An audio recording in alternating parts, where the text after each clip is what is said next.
bordel, arrête tout et fonce voir cette comète arriver tout droit du pays du soleil levant, Japan. Avec un de ses plus grands maîtres artificiers en la matière, revient avec sa folie poussée à l'extrême. Mais avec First Love, le dernier Yakuza, c'est peut-être son œuvre la plus maîtrisée. Takeshi Miike reste le psychopathe qu'on aime aller voir.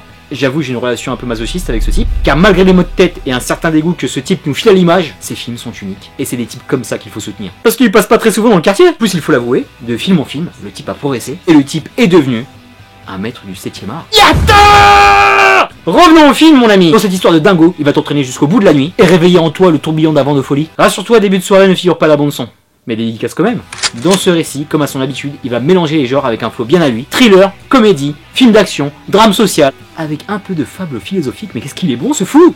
Où des protagonistes complètement cinglés vont se croiser dans un deal qui va mal tourner. Bon, en même temps, si ça se passe bien, on n'a rien à foutre là. Et l'histoire va être complètement folle. Ça va éclabousser de partout. Et idem au niveau des personnages qui n'étaient pas appelés à se rencontrer. Mais il va créer une salade de fruits bien corsée et les faire se télescoper pendant 1h50. Un boxeur qui doit interrompre sa carrière précipitamment. Une prostituée junkie prise d'hallucination. Des yakuza qui vont se fighter contre une triade chinoise en mode Coupe d'Asie des Nations des mafieux. Quel pied. Et surtout, une que j'ai kiffé par-dessus tout. Une dealeuse Survivor qui va tout arracher. Je te redis pas plus, mais elle déchire. Bref, quel bordel, mais ce film, c'est du bonheur en barre. Tout est fait avec maestria, ça ne fait que monter en puissance, sa démence, dans ses extravagances. Il n'a aucune limite dans son délire frénétique et dans sa crasse, parce que Takeshi est connu pour ça. Hein. Et encore, il s'est un peu calmé, comparé au début de sa filmographie où là, il y allait sévère. Peut-être l'âge. Bref, c'est créatif. C'est jouissif, tu vas jubiler sur ton siège, c'est ultra référencé, c'est une savante mixture entre un film de samouraï et une tarantinade, parce qu'il y a de vrais liens entre les deux cinéastes, et ce final mon pote, où beaucoup de têtes vont tomber, beaucoup de membres vont être arrachés, dans ce Laura Merlin local, c'est magistral avec des mano à mano comme on voudrait en voir plus au cinéma, et malgré tout ce son et toutes ces tonalités burlesques, là où Takeshi est très fort, c'est que dans tout ce massacre, arrive à naître une magnifique histoire d'amour qui m'a profondément touché. Entre ce boxeur qui se sent enfin en vie en croisant la mort, et cette camée qui va tenter d'exorciser ses névroses. Qu'est-ce que c'est beau!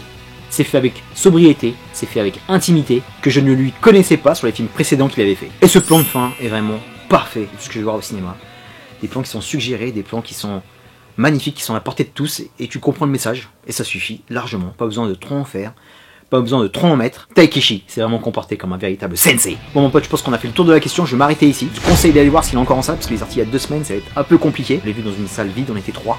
Mais tout ce que je peux te dire, c'est que ce film est un des bests de 2020. C'est vrai que j'en ai pas vu des tonnes, mais qu'est-ce que c'est bon de commencer l'année avec tant d'amour et tant de sang, avec un type qui transpire le cinéma. Bon sang, c'est ça qu'on veut! Terminus pour First Love, le dernier Yakuza. Je te dis à très bientôt pour de prochaines vidéos, d'ici là porte-toi bien. Merci pour tes likes, tes partages, tes commentaires. Si tu es intéressé par ce film, mets-moi un petit commentaire si tu as vu des films de la filmographie de Takeshi Miike.